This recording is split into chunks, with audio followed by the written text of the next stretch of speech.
4K HDR. Apple makes that very clear with the product's name being Apple TV 4K. If we take a quick look inside the box, we'll find the same Apple TV remote with the exception of the menu button that has a white elevated ring around it to help you differentiate it from the other buttons simply by touch. And there is the same looking rounded rectangular Apple TV as the previous generation. Underneath, there's some Apple TV paperwork and a get started guide. There's also a USB lightning cable used for charging the remote included in the box.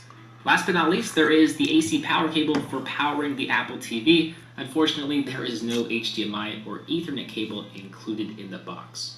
We'll see that the only ports are the power port, HDMI, and gigabit Ethernet port, which has made a return, thankfully. The Apple TV 4K runs tvOS 11 out of the box, and it brings a host of new features, like the ability to sync your home screens across all of your Apple TVs, the ability to control the Apple TV via your iPhone and iPad, and new display languages. Now we'll see a very familiar aesthetic when scrolling through the TV for the very first time.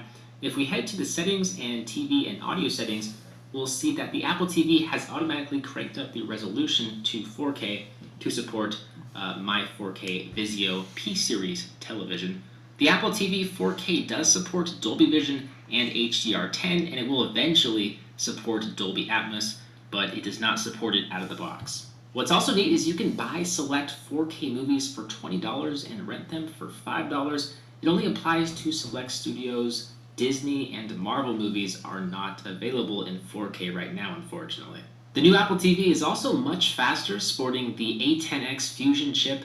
That's the same processor that is in the most up-to-date iPad Pro models. It also features Bluetooth 5.0.